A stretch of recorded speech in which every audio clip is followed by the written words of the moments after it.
get zero at the table, man, all kinds of shit breaks loose. Pick me, pick me. Zero's at the table, you gotta be careful. Tons of shit breaks loose, baby. Greetings, humans, and welcome back. I'm Joey Pigtails, and this is episode 26 of my poker vlog featuring all of the carnage and confusion you can hope to find from a bunch of PLO double board bomb pots. You heard that right. This vlog is all bomb pots. 10 of them to be specific, and I'm going to be dropping some knowledge bombs and providing some insight into the more complicated side of the decision-making process in these PLO double board bomb pots. I've got a bunch of hands to get through, so let's just go ahead and jump in. We're 8-handed in this first bomb pot with a decent starting hand looking at flops of 3 Queen King and 4-5-8 Rainbow. I don't have much here, but a gut shot on bottom and a backdoor flush draw on top and a pair. It's checked through to turn cards, the Jack of Clubs on top and the Ace of Clubs on the bottom.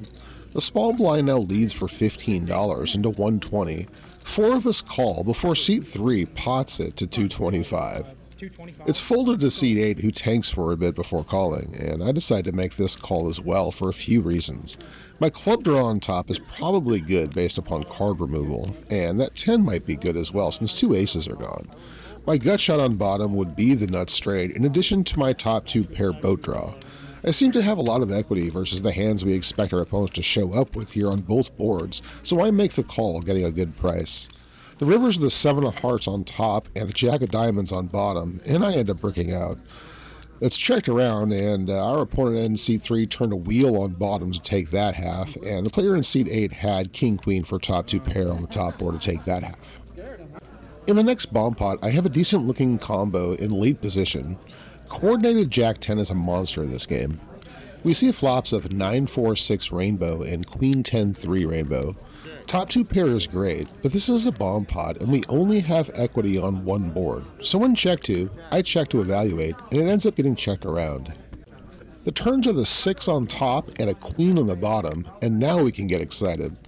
We see an early position lead for $35 and 3 calls behind before it's on me. Now, there are 2 approaches to this spot. The first being forward-looking value, where we call to not scare anyone off and look to get more multi-way value on the river, also known as pulling. The second option is to blow this pot up with a maximum pressure bet and hope everyone folds, also known as pushing. Which approach would you take in this specific spot and why? Hit the like button and drop a comment with your thoughts. I decide to go ahead and call, and Harry comes along as well. With 330 in, the rivers are the king on top and a 9 on the bottom, and now the field checks to me. Again, decision time. I end up firing $100, thinking that any and every value hand out there has to call this smallish bet into this big pot. Upon review, I think there's actually fold equity to be had by jamming, but we lose the chance of getting called multiple ways if we do. My bet sees 2 calls, and Bill ends up taking down the top board with a flush. If I would have bombed this, I have a feeling I would have taken it down though. Food for thought. Here we go. Aces, baby. With flops of King Jack 2, 2 clubs on top, and Ace 10, 6, 2 diamonds on bottom, I've got top set on a scary board and not much else. I go ahead and fire $50 from first position, mostly to clear out the riffraff and build a pot for later, which sees 3 calls including 1 player all in. The turns bring in the club flush on top and a 4 on the bottom. Now, there's something I want you to take note of here. On the bottom board where I have this monster set of aces, there's a stark reality facing us on the river. That reality is this. Every single card will change the nuts there. Every single one. If the board does not pair, it will bring in a straight. Look at it and count it. Go ahead and count all those cards if you have to. Any 2, 3, 5, 7, 8, 9, Jack, Queen, or King will make a straight. And diamonds suck too. This is why card removal is so important in this format. I go ahead and jam my remaining 305 into the middle, hoping for the best, and I end up getting 2 calls. With the rivers of the 9 of spades on top and the Jack of spades on bottom, you see that straight come in, right? Mel in seed 4 with the massive stack of chips checks. Seed 5 pots it, and Mel ends up folding. Seed 5 has the nut straight on top, but only has an ace on bottom, and my set holds. Oh yeah. The next bomb pot, I see single suited queens, although as you can see, My danglers connect with the top board of 3-3-4-2 diamonds, but not with the bottom on 7-10-7-2 spades. This gets checked around to a 5 on top and a 7 on the bottom. Okay then. It's checked to me, and I go ahead and bet $50, which sees 3 calls. This is a spot where I expect a hand better than mine on the top board to raise, and I expect anyone with quads on bottom to also raise. The rivers are the 2 of diamonds on top, bringing in a potential straight flush, and the 2 of clubs on bottom.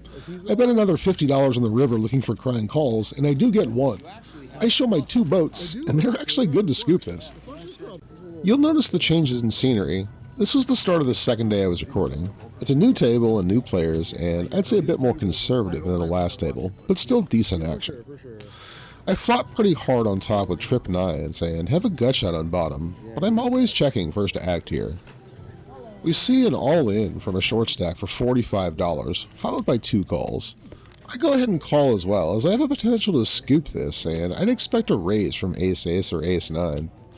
Stacks are short, so I didn't consider raising this spot myself, but perhaps I should have at least thought about it. The turn on top is a queen, and the bottom is the magical 8 of spades. Bink! After glancing at the other stacks and seeing they have less than pot left, I just go ahead and put them in. If we were all much deeper, I'd consider a smaller bet to get the SPR on the river to around 1, should they want to continue, but both opponents fold, and I go ahead and show my hand, and end up scooping the spot. Yes, this hand is horrid, but don't let that negative vibe detour you from making good decisions, which you may or may not see in this specific hand. With flops of 3-3 queen rainbow on top and 3-10 ace 2 hearts on bottom, I have bottom trips with my quad out being gone, and I also have a pair on bottom. Now, I end up leading here for $50 from early position, which is something I would not normally advocate for. However, this table has been playing really face up so far, so my thinking was that leading quickly identifies my opponent's hand strength, and that I could actually fold to a repot should this occur. It's folded around to seat 8, who's all in for $53, and everyone else folds. The rivers are both 2s, and my boat is good on top for half the pot. I've been moved to the main game, and it's much better action here so far. As you can see, I flop a nuts with robust equity on the bottom board and top pair on top.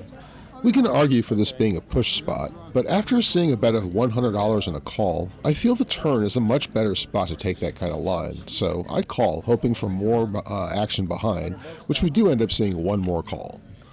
With 4 of us to the turns, the queen on top and the 3 of clubs on bottom, I've binked another nutter butter hand on the 1 board. It's checked to the player on my right, who is now all in for $85, and I go ahead and raise to $500. Basically, I want better hands on the top board to fold here, and for draws on the bottom board to pay for them. The other players fold, and we're heads up to the rivers, where the top board pairs and the bottom board doesn't. My opponent had the king-high club flush on bottom, as well as 2 pair on the top board on the turn, but that 8 gave me a better 2 pair on the river, and I ended up scooping this. Okay, buckle up, folks. Strap yourself in and make sure you have some popcorn, because it's time to play a game of, is this really happening right now? On flops of Jack-Jack 6 and King 9-9, I flop top boat on the bottom board. It's checked to me, and I bet $50, hoping to pull a bunch of players in, but I only get 1 call from the small blind. Now, note that we are both really deep here. The turn is an ace on top and a jack on bottom. My opponent checks, I bet $50 again, and he now pots it. What?